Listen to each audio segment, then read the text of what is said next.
Rádio Piauí.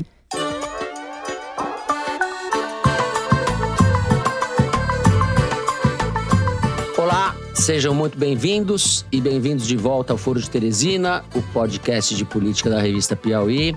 Eu tenho certeza absoluta que não tem nenhuma razão o povo brasileiro me dar 100% de popularidade, porque ainda nós estamos muito aquém daquilo que nós prometemos. Eu, Fernando de Barros e Silva, tenho a alegria de dividir a bancada do programa daqui em diante com a minha amiga Ana Clara Costa, repórter da Piauí, que já esteve com a gente em várias ocasiões. Muito bem-vinda. Olá, Ana Clara. Oi, Fernando. Bom estar de volta aqui com você. Muito bom. Então, sinceramente, nós temos muita tranquilidade com relação ao que está sendo feito. E aí o pessoal pode ir na ONU, na Liga da Justiça, no raio que o parta, que eu não estou nem aí. E além da Ana Clara, o Foro conta a partir de hoje com a presença especialíssima do Celso Rocha de Barros, que é sociólogo, ele brinca com isso, doutor em Sociologia pela Universidade de Oxford, colunista da Folha de São Paulo e autor do livro PT, Uma História, lançado pela Companhia das Letras. Muito bem-vindo, diga lá, Celso. E aí, pessoal, tudo bem? Estamos aqui, pisando devagarinho, sabendo da responsabilidade, mas bastante animado de estar aqui com essas feras todas. Ele parece jogador de futebol. Gente, é tanta prova. São vídeos, declarações do general Heleno, aquela espionagem da ABIN, Braga Neto até dia 27 de dezembro trabalhando ali. Bom, antes da gente começar essa nova temporada, ou essa retomada do Foro, eu acho que eu devo e, sobretudo, eu quero falar algumas coisas em respeito a vocês, ouvintes, em respeito às equipes da Piauí e da Novelo, a nossa produtora e parceira, e também em respeito a mim, a minha trajetória dentro da revista, que vem desde janeiro de 2012. Eu não quero que isso se pareça com aqueles editoriais do William Bonner, no Jornal Nacional, não é disso que se trata. Eu falo aqui como apresentador do programa e como alguém profundamente vinculado à história da Piauí. Indo direto ao ponto e sem eufemismos, é evidente que eu fiquei contrariado e triste com a saída da Thaís. Além da amizade que a gente construiu, eu tenho por ela uma profunda admiração. É evidente também que a gente ficamos todos traumatizados pela forma abrupta como o Foro acabou. Se dependesse de mim, apesar da saída da Thaís, ele não acabaria. Mas o Toledo preferiu se retirar. Não cabe a mim discutir a decisão dele aqui, nem a forma como ela se deu. Isso é leite derramado. O fato é que naquele momento eu não vi condições de seguir com o programa. Eu acho que não seria justo nem comigo, nem com a Ana Clara e nem, sobretudo, com vocês ouvintes. Esses meses de hibernação foram muito importantes para lamber as feridas, para deixar as emoções sedimentarem e para colocar as coisas no devido lugar. Eu tenho muito carinho e muito respeito pela história que a gente construiu no Foro, desde a primeira formação com a Malu e depois com a Thaís, o Toledo e eu. Eu guardo comigo e divido com vocês essa felicidade. Ah, mas então por que você não saiu também? Eu ouvi isso várias vezes, sobretudo nas redes sociais. As redes sociais são traiçoeiras, a gente sabe. Elas funcionam mais na base da liberação dos nossos impulsos do que do trabalho de reflexão. É uma máquina de inflar e de moer ego, onde as pessoas não raramente gritam e quase ninguém se escuta. Mas as redes sociais são também o lugar em que parte significativa do debate público se faz hoje. Então cá estou eu, respondendo às redes sociais. Por que eu não saí? Eu poderia dizer simplesmente que não saí porque eu não posso me dar ao luxo de ficar desempregado, o que é verdade. Mas eu não saí fundamentalmente porque eu gosto muito da Piauí. Eu gosto e me identifico com essa revista que é meio improvável, que desde o seu nascimento vai na contramão da pressa, que desafia as ligeirezas do jornalismo predominante no mundo de hoje. Eu tenho convicção de que a Piauí, mesmo sendo pequena, faz bem ao combalido jornalismo brasileiro. Não quero romantizar demais o meu emprego, mas eu me sinto em casa na aldeia gaulesa. Essa que é a verdade. Para terminar, eu quero dizer que o Foro foi concebido, ou lembrar que o Foro foi concebido coletivamente na Piauí, nasceu dentro da Piauí e cresceu entre acertos e erros, acredito que mais acertos do que erros, como parte da cultura interna da Piauí. Eu não vou aqui ser demagogo ou cair no truque da falsa modéstia e dizer que os apresentadores do programa não importam tanto, blá, blá, blá. Eu sei que eles importam. Eu sei que a gente construiu uma identificação afetiva, vocês e nós. Mas talvez vocês não saibam ou não dimensionem, porque só quem está dentro vive isso, a importância do respaldo ao programa por parte de quem não aparece nem interage diretamente com os ouvintes. Da pré-produção às várias etapas da edição de cada episódio, da música às vinhetas, do Kinder Ovo ao trabalho nas redes, tem muita gente dedicada ao foro na Piauí e na Novelo. São muitas pessoas movimentando uma engrenagem complexa para que tudo no final pareça simples. Mas eu quero me referir aqui, e nesse momento quero me referir sobretudo ao respaldo institucional, a confiança que a direção da revista, na figura do André Petri, dedicou e dedica ao programa. Isso começa com a liberdade editorial, que nunca nos faltou, nunca, e sem ela nada de bom se faz em jornalismo, e isso transborda para o cuidado e o zelo com a confecção do programa. Sem esses elementos que estão no DNA da revista, o Foro de Teresina não existiria. Seria outra coisa. Acreditem, e eu falo isso com certa dor, cutucando meu narcisismo, fingindo que não é muito comigo, o Foro pode muito bem existir sem este apresentador, mas ele não existe sem a Piauí. Eu me alonguei, mas eu acho que era necessário. O que eu quero daqui em diante, junto com a Ana Clara, que é, sem nenhum exagero, uma das maiores repórteres do país, e junto com o Celso, que é uma das pessoas que eu mais admiro, admiração antiga, o que nós três queremos, a partir de hoje, é fazer um programa bacana, que seja informativo, reflexivo e divertido. Não necessariamente nessa ordem. O resto, vocês já sabem, é só coisas boas e coisas novas. Vamos então, agora sim, aos assuntos da semana. Aumentou a insatisfação com o governo Lula. 3 institutos de pesquisa, o Quest, o Atlas e o IPEC, que é o antigo Ibope, apontaram recentemente uma queda na avaliação do governo Lula. O Datafolha identificou a mesma tendência na pesquisa que realizou na última semana na cidade de São Paulo. Há controvérsia em relação às razões dessa queda, e razões um tanto bizantinas, como a fala de Lula comparando o massacre de Gaza ao Holocausto, foram evocadas para explicar o fenômeno da queda. É fato que a perda de popularidade foi mais aguda no eleitorado evangélico, e que entre as causas do resultado está uma preocupação maior com a criminalidade. No primeiro bloco, nós vamos discutir esses números e as suas motivações mais prováveis. No segundo bloco, seguimos falando de violência, mais especificamente da política de segurança pública ou de extermínio que vem sendo praticada e alardeada pelo governador de São Paulo, Tarcísio de Freitas. Depois de 57 assassinatos cometidos pela polícia na Baixada Santista nos 2 primeiros meses do ano, Tarcísio foi denunciado ao Conselho de Direitos Humanos da ONU. São denúncias que incluem, além das mortes, intimidação em velórios, invasão de domicílios e modificação nas cenas dos crimes. Ao que o governador respondeu, não está nem aí. Como Bolsonaro, ele poderia aproveitar e dizer que também não é coveiro. No terceiro bloco, a gente segue com Bolsonaro, Mauro Cid, o ex-ajudante de ordens que sabe tudo, depois pela 7ª vez a Polícia Federal no inquérito que apura a preparação do golpe de Estado, que acabou sendo frustrado. Cid vai entregando a conta-gotas e a contragosto informações que vão fechando o quebra-cabeças, cuja imagem principal, já está mais do que claro, é a cara do Jair, como gosta de dizer o Celso. A gente vai discutir como anda essa investigação e também como anda a relação de Lula com as Forças Armadas. É isso, vem com a gente.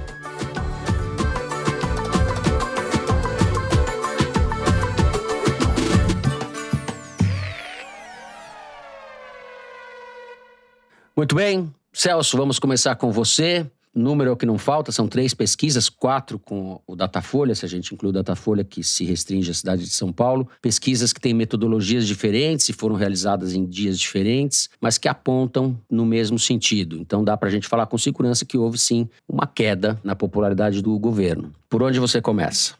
Fernando, as novas pesquisas são, sim, uma luz amarela para o governo Lula. Seria irresponsável da parte do governo não prestar atenção nisso. Resumindo os números, o que aconteceu é que até pouco tempo atrás a aprovação do Lula, o ótimo bom, era razoavelmente maior do que a rejeição. E agora elas caminharam ali para uma espécie de empate técnico. Os números variam um pouco de pesquisa para pesquisa, mas é bem possível que isso se deva a diferenças de metodologia, né? A Atlas, em especial, usa uma metodologia muito diferente das outras, que usa entrevistas pela internet. Eles têm um algoritmo deles para fazer a amostragem, que é uma daquelas coisas muito complicadas que você, no fundo, testa pelos resultados, né? E eles já acertaram em algumas eleições, então tem que levar a sério. E as outras usam metodologias mais tradicionais. Bom, agora o que os números mostram pra gente entender o que aconteceu? Muita gente, assim que saiu a pesquisa, principalmente a pesquisa da Quest, correu para dizer que a explicação estava nos evangélicos, porque de fato, na Quest, o salto da rejeição ao governo, né, entre os evangélicos é bem grande, ele vai de 36 para 48. Agora, é bom ter cuidado na interpretação desses dados. A gente não deve correr para dizer que isso se deve a um reacionarismo intrínseco dos evangélicos ou a um eventual retorno deles ao radicalismo do Bolsonaro. Afinal, no meio do ano passado, em agosto de 2023, pela própria Quest, a aprovação do governo nesse segmento chegou a ser ligeiramente maior que a rejeição, por um breve período. Ninguém vai negar que o Lula tem um problema nessa aproximação com os evangélicos, mas eles não são absolutamente um público inconquistável ou uma fortaleza reacionária intransponível. Se você olhar para esse período do ano passado em que os evangélicos gostaram mais do governo Lula, foi justamente um período de bonança econômica. Foi um período em que a economia ainda estava crescendo bem, aquele crescimento do começo do ano, já vinha menor, mas estava acontecendo, e os efeitos das políticas sociais do Lula já estavam fazendo efeito, entendeu? Então, a primeira coisa que isso te faz procurar é se não tem algum mau resultado econômico atual que possa ter desencadeado esse aumento de rejeição. E ele claramente existe. Na pesquisa da Quest, você tem uma subida muito íngreme de 48% para 73% dos entrevistados que acham que os alimentos ficaram mais caros. E de fato ficaram, né? E de fato ficaram. Logo que saiu a pesquisa, chegou a ter gente falando assim, nossa, isso é uma bolha ideológica, porque, na verdade, a inflação não subiu, então deve ser propaganda da direita ou a polarização. Mas não era nada disso, era uma coisa muito mais simples. A inflação de fato subiu, a inflação pelo IBGE. A inflação de alimentos, né? A inflação de alimentos subiu. Especificamente arroz e feijão, né? Arroz e feijão, pois é. Então, assim, se você quer uma explicação mais simples para cair a popularidade do governo, você não vai achar. Aumentou o preço do arroz e do feijão. Explicação arroz com feijão, né? Exatamente. Então, assim, eu boto minhas fichas nisso. Eu acho que a queda de popularidade é porque o arroz e o feijão subiram. Isso não é fácil de resolver. A gente tá num negócio climático ruim para as safras, tem questão de mercado internacional, etc. Você pode tentar resolver pelo lado da renda, né? É sempre bom lembrar. Aquela grande crise de comida do governo Bolsonaro, das pessoas brigando por osso na porta do supermercado, foi em parte por uma elevação do preço dos alimentos no mercado internacional, a quebra das cadeias produtivas pela Covid, pelas guerras, etc. Mas em parte também foi porque o governo Bolsonaro não dava aumento real de salário mínimo. Os preços subiam e a renda não acompanhava. Então eu suspeito que o governo Lula vai ter que lidar com isso pelo lado da renda. Ou aumentando mais o salário mínimo, ou o Bolsa Família, enfim. Vai ter que procurar uma saída por aí, porque eu acho difícil que ele tenha controle sobre o preço dos alimentos. Agora, quando a gente vai discutir resultado de pesquisa, a gente não deve fazer interpretações excludentes, né? É perfeitamente possível que a explicação fundamental seja o arroz e feijão, mas que essa variável interaja com outras variáveis, por exemplo, a socialização dos evangélicos. O fato que os evangélicos, de fato, são submetidos a uma propaganda contra a esquerda, contra o PT, bem mais intensa do que o resto da população. Então, pode ser que o mesmo problema econômico dispare a rejeição mais rápido entre os evangélicos do que no resto da população, por causa desses outros efeitos, de bolha ideológica, enfim, de trabalho político dos bolsonaristas entre os evangélicos, etc. Isso é perfeitamente possível e eu acho até provável. Mas, assim, não é isso que desencadeia o processo, na minha interpretação. E o que parece claro também é que permanece na sociedade a clivagem Bolsonaro e Lula, né, são as duas grandes referências da política brasileira. Bolsonaro, apesar de todas as evidências do que ele fez, continua sendo um político muito popular e continua galvanizando a opinião pública, né? Não vamos nos esquecer, vimos na Paulista recentemente. Sim, mas sobre isso eu achei uma coisa muito interessante na pesquisa Atlas. Embora a aprovação do Lula tenha caído, na pesquisa Atlas, o governo Lula ainda é visto como melhor que o de Bolsonaro em todas as áreas, inclusive segurança pública, embora ali seja empate técnico. Então, assim, o que você vai vendo é que esses eleitores que estão meio desanimando ali do Lula, pelo menos até agora, ainda não partiram para o saudosismo com o Bolsonaro, não. Eles ainda estão ali meio órfãos no momento, assim, ainda nem desanimaram com o governo por causa do arroz e do feijão, mas eles não têm uma grande memória do governo Bolsonaro. Então, assim, isso é uma boa notícia para o governo, porque mostra, como eu disse, que essas pessoas que se afastaram do governo podem ser perfeitamente reconquistadas com resultados, né? Mas aí tem que entregar resultado, obviamente. Agora, seria outro cenário se elas fossem completamente ideologizadas, né? E aí, por mais que você entregue resultado, eles vão continuar achando que não interessa porque você é do Foro de São Paulo, alguma coisa. Não é esse o caso, entendeu? Então, esse resultado de que o governo Lula continua sendo visto como melhor que o Bolsonaro em todas as áreas, eu acho que deve levar a gente a fazer uma interpretação um pouco mais sutil dessa pesquisa. Eu acho que tem um pedaço do público que esperava mais do Lula, mas que, pelo menos no momento, ainda não partiu para se identificar com nenhuma outra coisa. Perfeito. Ana Clara, deixa eu te colocar na conversa. Você andou apurando como é que impactaram os resultados dessas pesquisas. Vamos lá.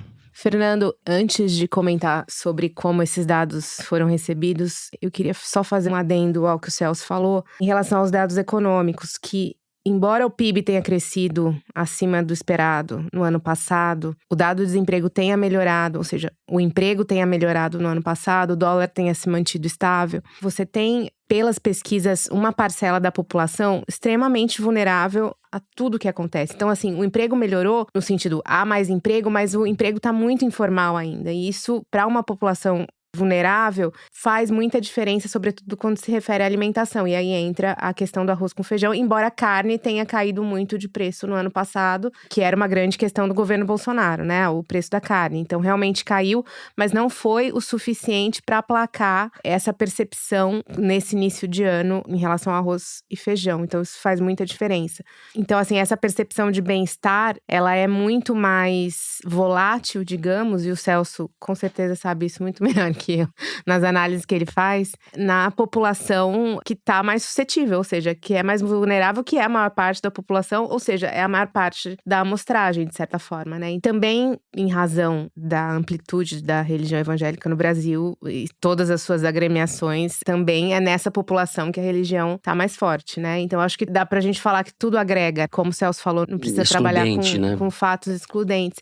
Só uma ponderação que eu queria fazer em relação à pesquisa da Quaest, a análise do Felipe Nunes, que é o diretor da Quaest, é que ali eles têm uma tese da calcificação da sociedade, que metade da sociedade enxerga o mundo de um jeito, metade de outro, e tudo acaba sendo avaliado pelo prisma com que se enxerga o mundo. E aí eu não tô aqui para concordar nem discordar dele. Isso explica um pouco o que acontece nos Estados Unidos, em que a economia vai bem, mas ao mesmo tempo o Biden tá com 33% de aprovação, o que é baixo. Então, eles usam muito esse prisma ideológico para explicar isso que tá acontecendo.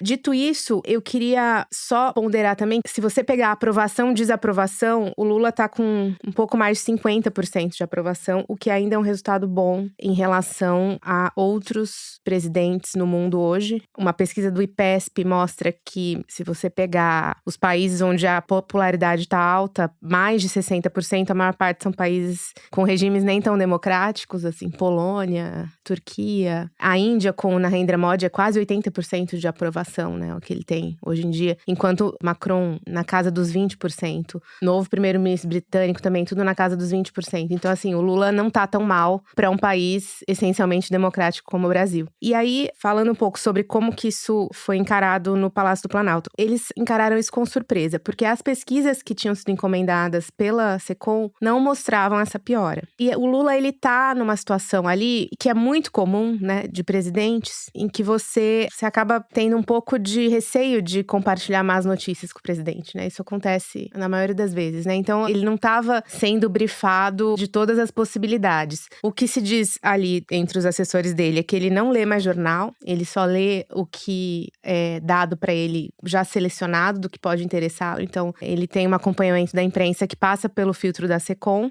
Enfim, obviamente ele não gostou nem um pouco do que aconteceu. E aí, o que ele fez? Ele mandou chamar em Brasília o Sidônio Palmeira, que foi o marqueteiro da campanha dele, que é da Bahia, né? O Sidônio, enfim, trabalhou muito com o PT na Bahia. E o Sidônio foi, inclusive, convidado para ser ministro da SECOM antes do Paulo Pimenta, né? E ele não quis. Então, sempre que tem algum problema ali na comunicação, que tem acontecido com frequência, o Sidônio é chamado. Isso se repetiu agora. Eles ainda estão conversando para decidir se o Sidônio, de fato, vai entrar com uma estratégia nova na comunicação para ajudar. Mas já puseram o Lula para falar na televisão, né? No SBT. Ele deu uma entrevista pro César Filho. Ele tinha falado antes com o Kennedy Alencar na Rede TV e depois foi falar com o César Filho. Só que isso é uma estratégia ainda da equipe da SECOM, né? Isso não é a estratégia do pessoal que ele tá conversando agora. Mas a ideia é se comunicar de uma forma mais clara, mais dinâmica. Sobretudo desmentindo mais rapidamente, em especial nas redes sociais, as fake news que continuam existindo como sempre, né?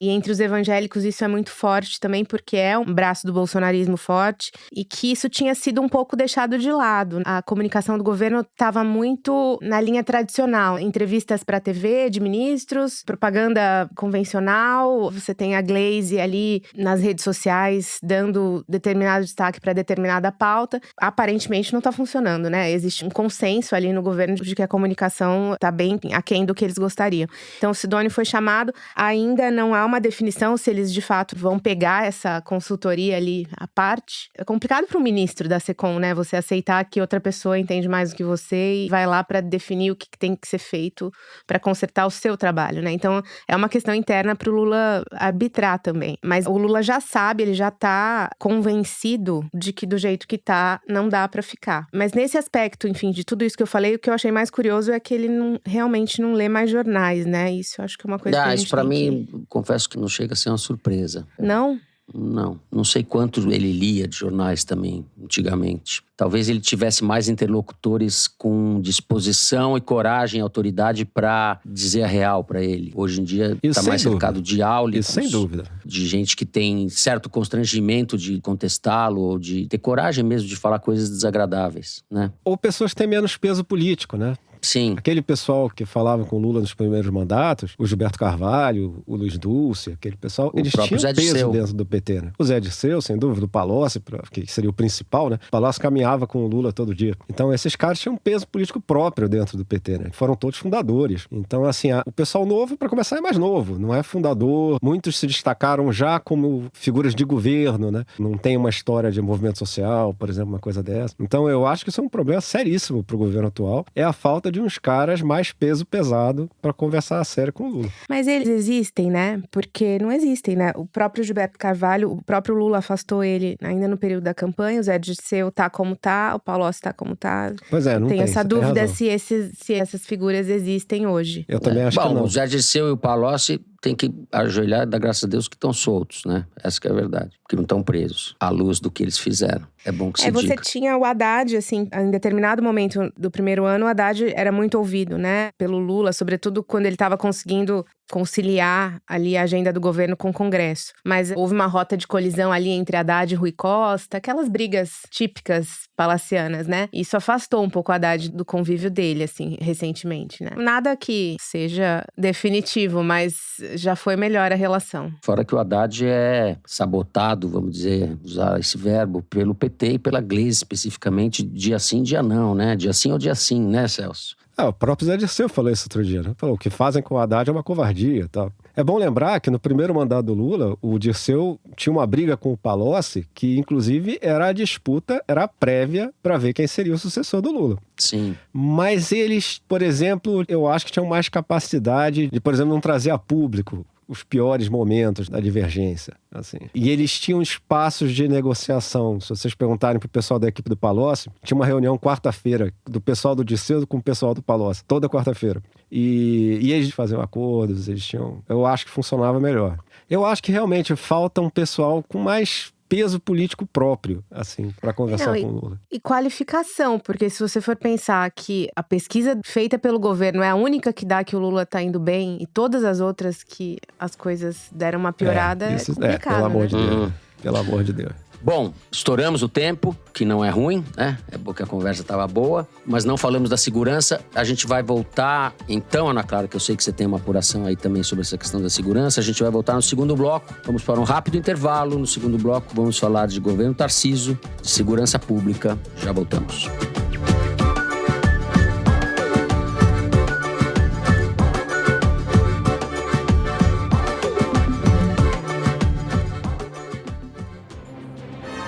A Orquestra Sinfônica do Estado de São Paulo tem uma novidade. Agora você pode assistir a concertos nas tardes de sexta às 14h30 e embarcar num fim de semana com muita música.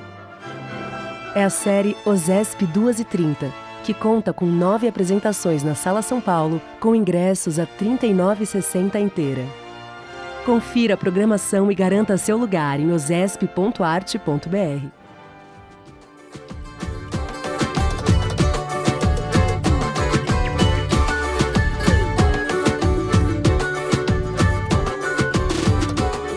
Muito bem, Ana Clara, Vamos retomar, fingir então que não teve nem intervalo. A gente faz uma passagem por osmose do bloco 1 para o bloco 2. Nós vamos conversar sobre o que aconteceu nesses primeiros meses na Baixada, sobre a ação da polícia, sobre a política do governo Tarcísio. Mas eu queria antes retomar a questão das pesquisas, porque você tem uma apuração sobre uma das razões apontadas por um dos institutos da piora do governo é a percepção de que a criminalidade piorou ou é uma preocupação que aumentou na população. É um problema crônico do Brasil. E o governo federal não está dando muita atenção para isso, certo? Sim, sempre a questão da segurança aparece como prioritária nas pesquisas de aprovação, né? Não é só no governo Bolsonaro que tinha essa agenda super ostensiva, mas sempre é uma agenda óbvia, né? E o PT, ele nunca foi visto como um partido associado à política de segurança pública, né? A gente sabe que essa, inclusive, é uma deficiência do partido na parte de elaboração de políticas públicas. A questão é que, assim, no Palácio, segundo as pessoas com quem eu conversei, isso não estava sendo sequer monitorado. E nesse início de ano, a gente tem, todo início de ano, questões envolvendo os presídios, né? Não foi a primeira vez e provavelmente não vai ser a última. É sempre janeiro, fevereiro, acontecem as fugas, rebeliões. É que eu não tô falando aqui pra normalizar nada, longe de mim, mas assim, é o histórico, né? A gente que acompanha o noticiário sabe. Então, assim, mesmo essa situação sendo uma situação recorrente, não havia nada pronto para isso e nenhum discurso, nenhuma narrativa para tentar colocar o governo dentro dessa situação, né? Como se ele tivesse de fato atento a isso. Não existe esse plano. E aí você vai para São Paulo, em que você tem o Tarcísio ali investindo pesado nessa agenda. E, ao contrário do Palácio do Planalto, essa é uma agenda que o Tarcísio está monitorando diariamente com pesquisas de opinião pública. Pesquisa, seja metodologia virtual, presencial, é um assunto prioritário. Eles estão o tempo todo olhando isso, porque eles sabem que essa é uma das agendas prioritárias do eleitor dele, né? E aí, Fernando, eu sei que a gente vai falar da política mortífera de segurança pública do governador de São Paulo, mas eu queria fazer um breve resumo sobre como que a gente chegou até aqui, né? Especificamente em relação a ele. O capitão Derrite, que é o secretário de Segurança Pública, era um PM da Rota, super bolsonarista, influenciador digital no YouTube, esses influenciadores da polícia, sabe? Que é um mundo à parte que existe aqui no YouTube, de influenciadores da PM. E ele era um deles, muito próximo do Bolsonaro. Foi uma indicação do Bolsonaro pro Tarcísio. E ele causou uma divisão dentro das polícias. Não vou dizer que é inédito, mas não era comum que o secretário de Segurança Pública fosse de uma polícia só, porque ele teria que comandar outras polícias. E aí você cria uma preferência. Então, eles sempre procuravam indicar pessoas do judiciário para essa função, como o próprio Alexandre de Moraes, que foi secretário de Segurança Pública do Alckmin. A escolha do Derrite já coloca a PM acima de tudo, né? E ele entrou ali para executar essa política de segurança pública ostensiva. Esse era o plano, não é um acidente, não é acaso. As coisas não aconteceram naturalmente. Essa era a ideia. E a partir de então, o Tarcísio viu que isso estava funcionando no marketing. Isso foi verificado pela equipe dele. Você dizer, antes de começar de fato a matar, você dizer que vai fazer, você dizer que vai retirar as câmeras das fardas, isso deu dividendos políticos para ele. E aí, quando eles entraram em ação, por exemplo, com a Operação Escudo, em que eles selecionaram a elite das polícias para atuar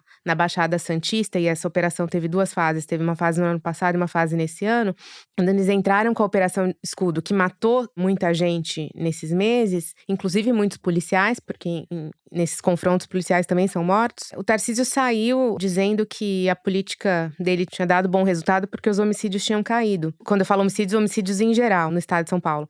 Ele fala que os homicídios caíram, embora muita gente tenha morrido nesses confrontos, mas os roubos, roubo de carga, todo tipo de crime aumentou. Também aí depois quero me estender um pouco para falar em violência contra a mulher. Mas todos os crimes que acontecem também na Baixada Santista, como o de roubo de carga, enfim, Porto de Santos a gente sabe, esses crimes aumentaram. Só na questão do roubo de carga, apesar de toda essa operação que custa muito dinheiro e, como a gente vê, muitas vidas, os roubos de carga aumentaram 198% na Baixada Santista enquanto essa operação acontece.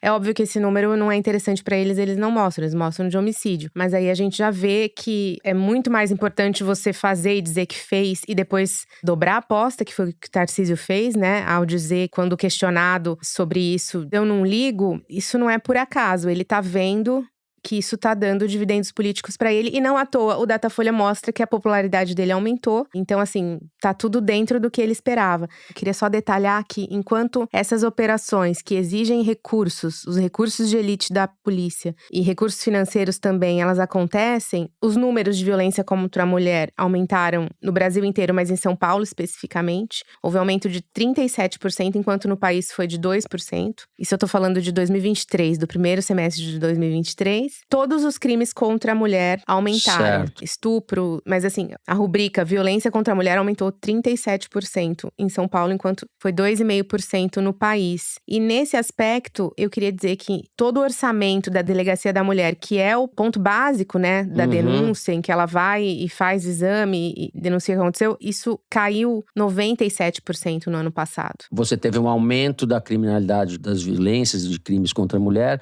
e uma redução praticamente total do orçamento que deveria ser voltado para resolver ou para atenuar esse tipo de crime. Exato, que é a Delegacia 24 Horas da Mulher, que é o básico do básico, na verdade, né? Claro que não tem como a gente fazer a relação direta de que ele usou o dinheiro da Delegacia da Mulher para aplicar na Operação Escudo, mas é um fato que ele investiu mais em um tipo de política e minou completamente o outro. Perfeito. Nessa área especificamente, que é uma área que a direita costuma ir melhor, é uma goleada, né? Um massacre. Os governos progressistas ou petistas, o que seja, não sabem, nunca souberam lidar com isso. E agora a gente está diante de uma situação, de um caso específico, como o do Tarcísio, Celso. Ele transformou essa questão no carro-chefe, na vitrine, digamos assim, do governo dele, com os métodos de sempre que foram radicalizados, né? Foram exponenciados. Paulo Maluf teria vergonha de falar o que o Tarcísio falou. Ele enrubesceria. Não me lembro. Paulo Maluf, que era historicamente o porco da direita, foi ultrapassado pelos métodos dessa nova geração que veio depois do Bolsonaro, ou junto com o Bolsonaro. Pois é, Fernando. Esses episódios de violência na Baixada Santista, no fundo, reaproximaram o governador Tarcísio de Freitas da sua base bolsonarista. Deu-lhe, inclusive, a oportunidade de falar mal da ONU, que é um alvo tradicional da extrema-direita, das teorias da conspiração, etc. Isso tudo dá pontos ali para esse eleitorado dele. E, inclusive, eu acho que a gente tem que discutir se o propósito principal dessas operações não é fazer isso. Porque, para mim, pelo menos, eu tenho lido bastante sobre isso, não ficou ainda bastante claro para mim o que exatamente está em jogo nesses conflitos. Enfim, o fato é que está morrendo um monte de gente. E o fato também é que o governo Tarcísio já reclama bastante da história das câmeras corporais da polícia, porque sempre levanta a suspeita de que se você não quer que filme é porque você está fazendo algum negócio esquisito. Então, assim, eu tenho uma forte suspeita que o principal propósito dessa operação é político mesmo, é dar popularidade pro governo Tarcísio. E está funcionando. Sim. Esse é um tipo de populismo que costuma funcionar, é como gastar muito dinheiro no ano da eleição, entendeu? Também não traz nenhuma melhoria de bem-estar de longo prazo, mas dá algum alívio, dá alguma sensação de alívio por algum tempo, você ganha eleição com isso. Então, assim, isso funciona politicamente, né? Agora, é bom lembrar, por que a gente está falando do Tarcísio nessa radicalização e não tratando isso como simplesmente um fato natural? Porque ele, de fato, tinha feito gestos de moderação no começo de 2023. Por exemplo, ele apoiou a reforma tributária do Lula, contrariando a orientação direta do Bolsonaro. Então, ele estava se encaixando bem nesse perfil de um cara que ia pegar esse eleitorado do Bolsonaro e levar para uma direção mais centrista. Sobretudo sob a direção do seu recém-adquirido guru político, Gilberto Kassab. Sim, que está lá, que né? Passou a ter governo. Uma influência muito grande sobre ele. Kassab consegue ser ministro da Dilma, secretário do Dória, ministro do Temer. E qualquer dia ele vai conseguir fazer isso ao mesmo tempo, você vai ver. Só dar um tempo pra ele. Eu tô só esperando o Kassab estar no PSTU e no União Brasil ao mesmo tempo. É uma questão de tempo. Mas então, o Tarcísio deu a impressão durante alguns meses que faria essa movimentação em direção ao centro. Mas desde o início, a nomeação do Derrite vinha contra essa tendência, né? Assim, segundo a reportagem da Folha de São Paulo, a indicação do Derrite foi feita pelo Eduardo Bolsonaro, o ideólogo da família, né? E ele, como a Ana disse claramente, ele foi colocado lá para fazer isso que ele está fazendo, entendeu? Ele era, inclusive, um oficial de baixa patente, deve ser um dos oficiais de menor patente que eu já vi como secretário de segurança. Assim. Ele é capitão, não chegou a ser coronel. Mas eu acho que ele foi promovido a capitão quando passou para reserva, não é não? Eu acho que ele era tenente, cara.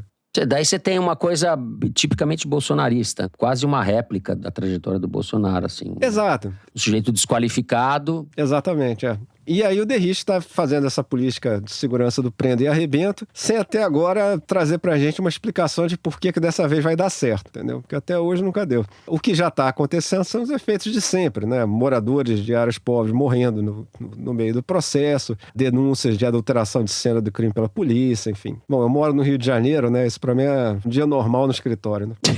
Tem outras dimensões, eu acho, da política do Derrich que eu acho que também merece mais atenção. Por exemplo, ele realizou trocas profundas entre os comandantes da Polícia Paulista. Ele trocou muita gente de lugar. E por que eu acho que isso deve acender uma luz amarela? Sempre teve o medo de que um golpe de extrema-direita no Brasil viesse não do exército, mas da polícia. Os bolsonaristas sempre fizeram um trabalho ideológico muito grande nas PMs. O Olavo de Carvalho dava curso de graça para PMs, de doutrinação ideológica. Mas nada disso aconteceu. Em nenhuma dessas movimentações golpistas que a gente teve, daquele ciclo golpista ali, entre a derrota eleitoral do Bolsonaro e o 8 de janeiro, a polícia não foi um ator. Não teve um levante de policiais, nada disso, nada perto disso. E, segundo algumas pessoas que entendem do assunto, isso deve em grande parte para os governadores, inclusive os de direita, sempre souberam estabelecer comandos para as polícias sob seu controle rígido. Então agora fica a questão, com esses novos comandantes nomeados pelo Derrich, o que aconteceria se o Brasil tivesse outra crise democrática? Será que teria gente na PM de São Paulo que participaria de uma movimentação golpista? Eu acho que eu tenho o direito de me preocupar com isso. Sim, bem colocado isso. Eu não tinha pensado nisso e você está certíssimo. Enfim, uma outra coisa que eu queria te chamar a atenção é que eu tenho uma certa curiosidade de saber até onde vai essa, digamos, rebolsonarização do governo Tarcísio. Visto que ele, obviamente, foi eleito com o apoio do Bolsonaro, mas inicialmente se aproximou do Kassab, apoiou a reforma tributária, tentou adotar um perfil mais moderado. Agora, um dos aspectos desse processo, eu acho que não parte do Tarcísio, não, parte do Bolsonaro. O Bolsonaro está fazendo uma tentativa bastante articulada de cobrar favores dos seus aliados no sistema político, visto que ele está sob risco eminente de prisão. Então, o que foi aquela passeata na Paulista? Foi levar um monte de gente para dizer, vem aqui ficar comigo na foto. Eu quero demonstrar poder, eu quero demonstrar que eu tenho densidade política para um dia, sei lá, tentar aprovar uma anistia, alguma coisa desse tipo. E uma das frentes principais que o Bolsonaro está atuando nesse sentido é ocupar espaço no governo Tarcísio. Bom, ele despachava dentro do Palácio dos Bandeirantes, Exatamente. Bolsonaro no ano passado. Exatamente. Então, nesse aspecto, eu acho que um momento decisivo pode estar chegando, porque saiu uma reportagem da Bela Megali, no Globo, dizendo que o Bolsonaro quer colocar o Ciro Nogueira, nosso velho conhecido, de triste memória, que foi ministro do Bolsonaro, e é uma espécie de paradigma desse centrão que foi golpista por conveniência, sabe? Ficou ali, talvez até torcendo para dar errado o golpe, mas achou que conseguiria ganhar espaço, dinheiro e poder ali na véspera do golpe, entendeu? E segundo a reportagem da Bela Megali, o Bolsonaro quer colocar o Ciro Nogueira como chefe da Casa Civil do Tarcísio para delimitar o poder do Kassab. Eu acho que isso seria um ponto de inflexão. Eu acho que se o Kassab perder espaço no governo Tarcísio, aí eu acho que o governo dele está realmente bolsonarizado do começo ao fim. E aí é uma escolha que ele vai ter que fazer, porque uma hora ele vai ter que decidir se ele vai se apresentar como candidato moderado em uma eleição presidencial, por exemplo, ou se ele vai se tornar refém do projeto do Bolsonaro de manter influência na política brasileira para fugir da cadeia. A gente não pode esquecer também que ele é do Republicanos, né? O partido da Igreja Universal. Marcos Pereira, presidente do partido, é de São Paulo, tem uma influência fortíssima dentro do governo. Não à toa, a popularidade do Tarcísio aumentou entre os evangélicos em São Paulo, segundo o Datafolha, ao contrário da do Lula. E é uma força tão importante quanto o Kassab nesse aspecto. Embora o Marcos Pereira seja um político profissional que saiba enxergar oportunidades, ele ainda é um aliado do bolsonarismo e tem no seu guarda-chuva uma grande comunidade evangélica que, embora não seja homogênea, também sofre muita influência. Sem dúvida. Bom, para mim é claro que o Tarcísio transita entre essa direita tradicional, ou direita que a gente estava acostumado a ver no Brasil, e o bolsonarismo, conforme as conveniências, né? Na área de segurança, a política dele é a política da barbarização sem limites, que é o que dá voto, é a vitrine do governo. Esse meio de campo, Celso, eu acho que é importante realmente a gente acompanhar como é que isso vai se desdobrar. Mas mesmo com a permanência do Kassab, não acho que esse governo seja chamado de centro, para mim já é uma espécie de título de cortesia. Não corresponde. Não pelo amor de corresponde Deus. à realidade. Não, pelo amor de Deus. A grande questão é se é um governo de direita ou de extrema direita. Sim. E ele oscila entre essas duas coisas e no momento tá apaixonado pela extrema direita, né? Tá feliz da vida lá. Bom, a gente encerra assim o segundo bloco do programa. Vamos para um rápido intervalo. No terceiro bloco a gente vai falar do inquérito contra Bolsonaro. Vamos recapitular a história do golpe. Já voltamos.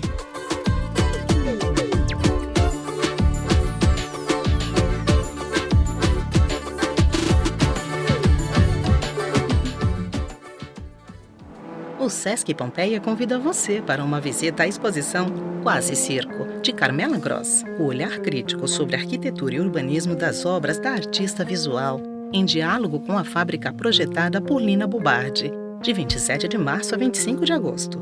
Entrada gratuita e livre para todas as idades. Saiba mais em www.sescsp.org.br/Quase Circo. Realização Sesc.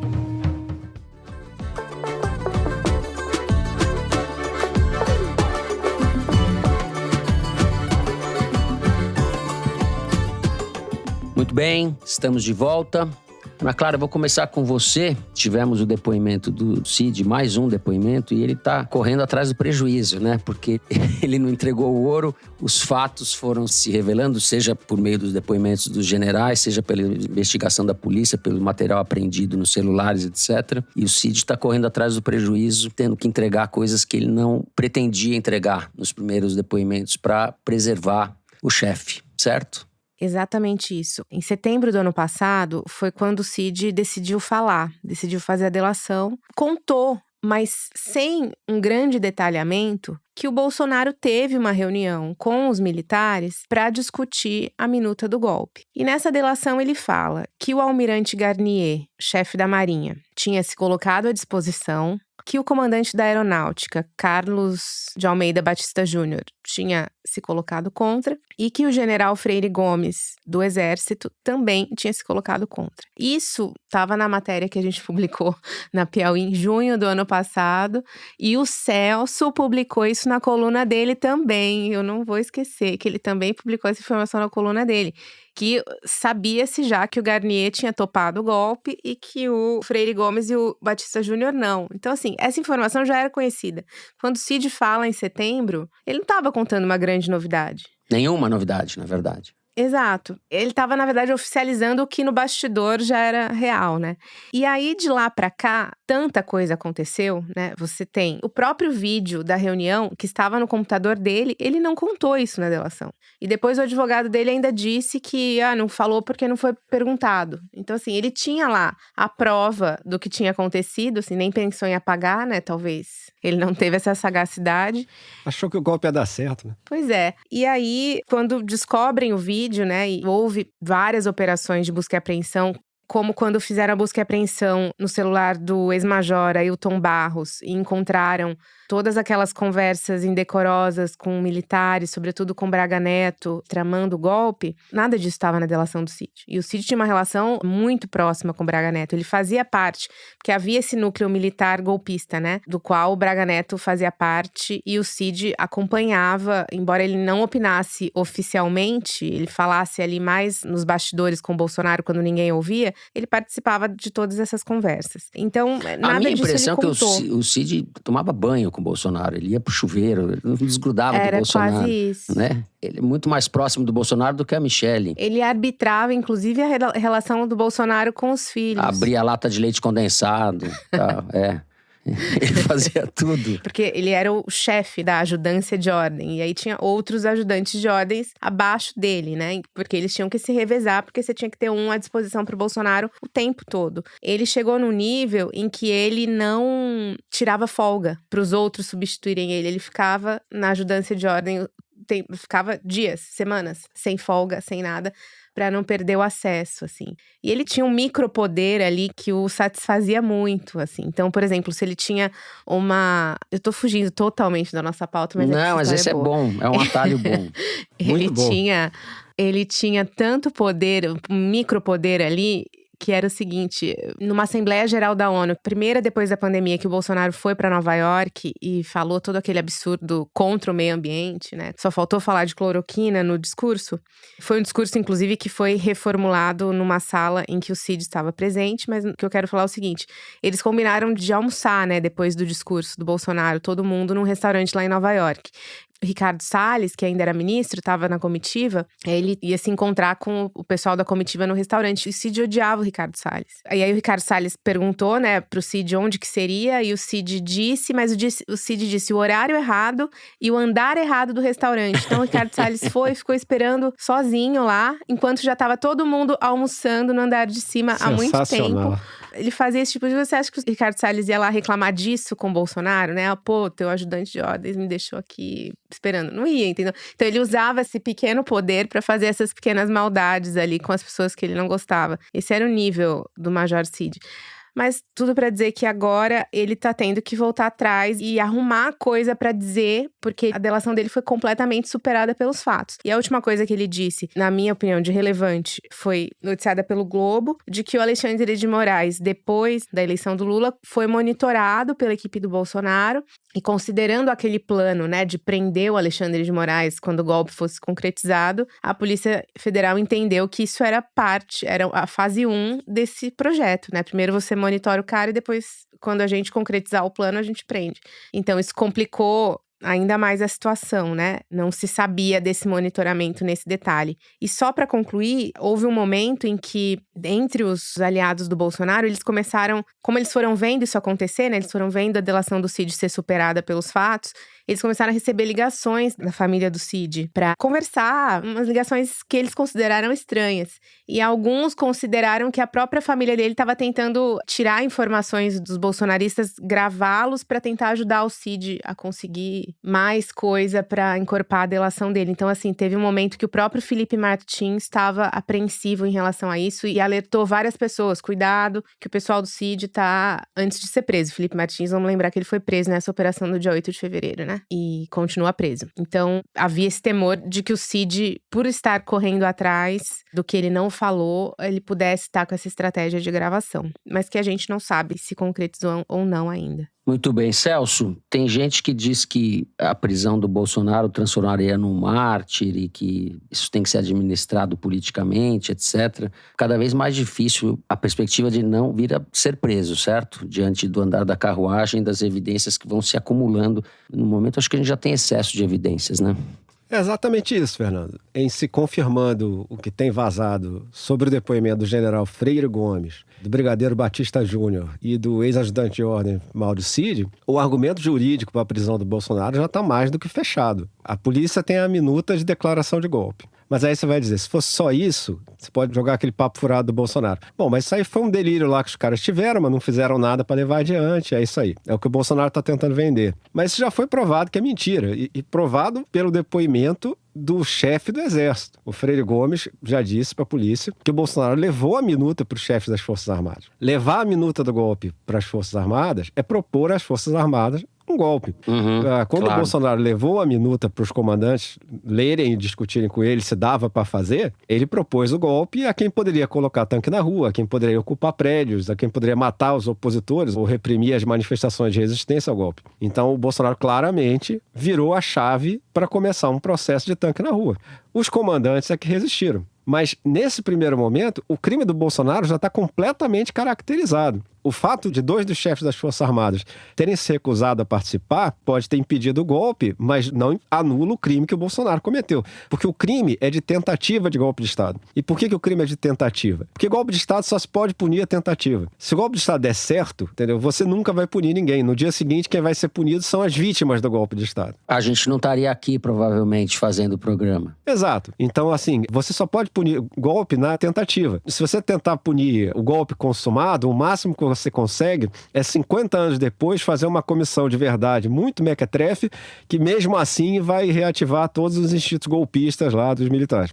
Então, assim, o crime de tentativa de golpe tem que ser penalizado pesadamente mesmo, porque é o que dá para punir. E você tem que deixar claro pro cara que tá a fim de tentar um negócio desse que a democracia também joga pesado se precisar. Mas então, quando o Bolsonaro propõe o golpe, o crime dele tá caracterizado. Agora, só que tem uma outra coisa. Essa foi a primeira tentativa de golpe do Bolsonaro, quando ele leva a minuta para os comandantes das Forças Armadas. Teve outra, porque logo depois, quando os comandantes resistem ao golpe, e aliás, o almirante Garnier, que parece, não resistiu, e se isso for comprovado, ele tem que ser preso e tratado como desertor, quer dizer, porque um militar golpista é um desertor, é um cara que tenta usar as armas da República para favorecer sua facção política. Com a resistência dos comandantes, o Bolsonaro começa uma nova ofensiva para tentar uma sublevação dentro das Forças Armadas, contra os generais legalistas. Eu já escrevi na coluna sobre o uso que eles fizeram do comentarista da Jovem Pan, Paulo Figueiredo, que é herdeiro do golpe passado, ele é neto do Figueiredo, para denunciar generais que não aderiram ao golpe. Denunciar entre muitas aspas, obviamente, né? Os documentos que a Polícia Federal já tem mostram claramente que o Braga Neto estava empenhado pesadamente numa campanha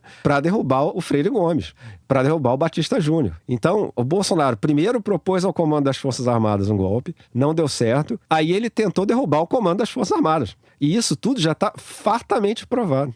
O Cid estava indicado para ir chefiar o destacamento, não sei como chama, de Goiânia, exatamente, que é onde ficam os tais... Kids pretos. Os kids pretos, né? Eles iam ficar subordinados ao Cid. O Braga Neto, ele se cacifa como vice do Bolsonaro porque ele garantia internamente pro Bolsonaro que ele tinha o controle do alto comando do Exército, que a maioria estava com ele se houvesse uma tentativa de golpe. E aí o Braga Neto depois mostra que não tinha, né?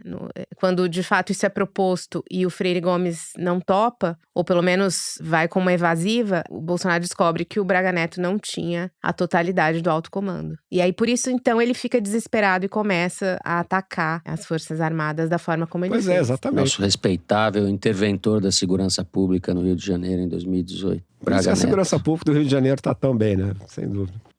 Tão festejado. O mundo dá voltas. Mas, enfim, só para encerrar, nesse exato momento, não há qualquer possibilidade meramente jurídica de livrar o Bolsonaro da cadeia. Assim, as provas são devastadoras contra ele. Para livrar o Bolsonaro da cadeia no momento, você precisa fazer um tipo de acordão que faria o Romero Jucá chorar de vergonha, cara. Perfeito. Nós não falamos da relação do Lula com as Forças Armadas, acho que isso vai ficar para a semana que vem. Semana que vem ainda temos um programa antes dos 60 anos do golpe militar de 64, né? O comportamento do Lula tem sido de esvaziar a programação ou as manifestações críticas em relação a esse golpe que vinha sendo comemorado no governo Bolsonaro, e o Lula está tentando contornar essa situação, né? Mais uma vez apostando numa coisa de apaziguamento, de... Conciliação. Conciliação, Quem escreveu um ótimo artigo sobre isso foi o Conrado Hubner, na Folha de São Paulo. Bastante duro em relação ao Lula e, ao meu ver, merecidamente duro. Um ótimo artigo que eu recomendo. Bom, a gente encerra o terceiro bloco do programa por aqui. Vamos direto pro Kinder Ovo, direção? Tem intervalo. Aqui tem um monte de intervalo. Tem um monte de intervalo esse programa. É um sucesso. Vamos para um intervalo e depois do intervalo vamos passar vexame. E tem Kinder Ovo. Já voltamos.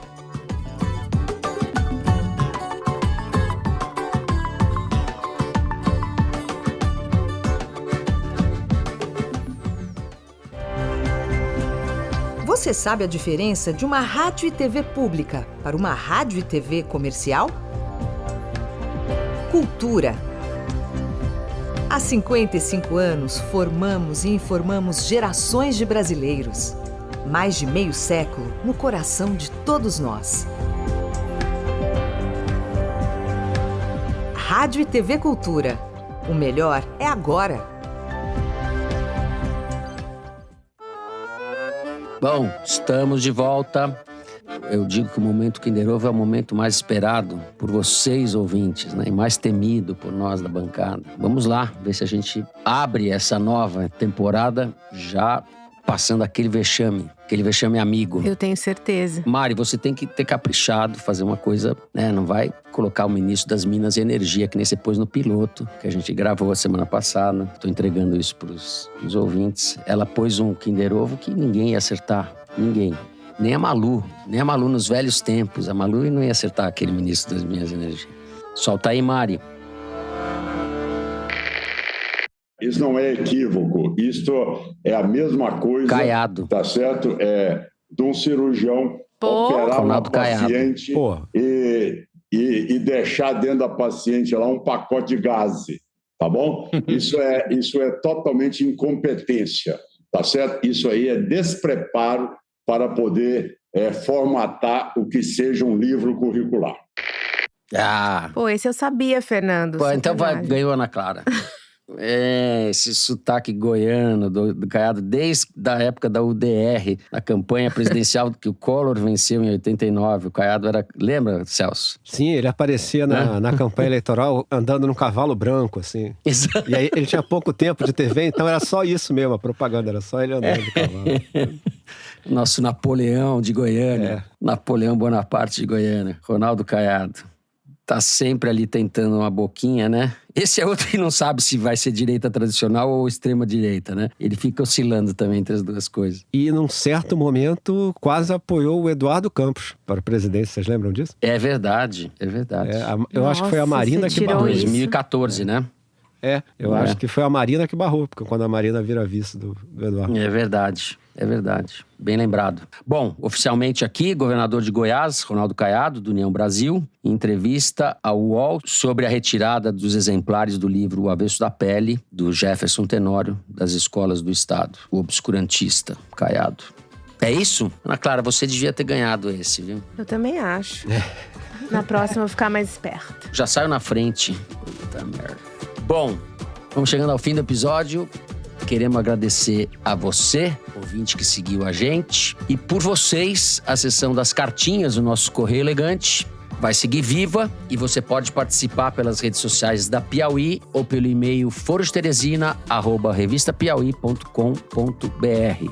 E novidade, além da mensagem em texto, você pode mandar uma mensagem em áudio com duração de até 1 minuto. Não passe disso, porque ela será automaticamente descartada disso daí. Então é isso. A gente encerra o programa de hoje por aqui. O Foro de Teresina é uma produção da Rádio Novelo para a revista Piauí. A coordenação geral é da Evelyn Argenta. A direção é da Mari Faria, com produção e distribuição da Maria Júlia Vieira. A checagem do programa é do Gilberto Porcidônio e do João Felipe Carvalho. A edição é da Evelyn Argenta e do Thiago Picado. A identidade visual é da Amanda Lopes. A finalização e a mixagem são do João Jabassi e do Luiz Rodrigues, do Pipoca Sound, que também são os intérpretes da nossa melodia tema. A coordenação digital do programa é da Bia Ribeiro e da Juliana Jäger. O programa de hoje foi gravado no Estúdio Rastro, onde está a Ana Clara, no Rio de Janeiro. Estúdio Rastro do Dani Di. E nas nossas casas, na minha casa em São Paulo e na casa do Celso, que está se recuperando, como vocês puderam ouvir muito bem, de uma gripe influenza. Eu me despeço então dos meus amigos. Tchau, Ana Clara. Até semana que vem. Tchau, Fernando. Bom estar aqui de volta. Até semana que vem. Muito bem. E Celso Rocha de Barros. Tchau, Celso. Muita água, juízo e melhoras. Pode deixar. Tchau, pessoal. E mais uma vez, sensacional. Tá começando isso aqui agora. Muito bom. É isso, gente. Obrigado. Uma ótima semana a todos. Até a semana que vem.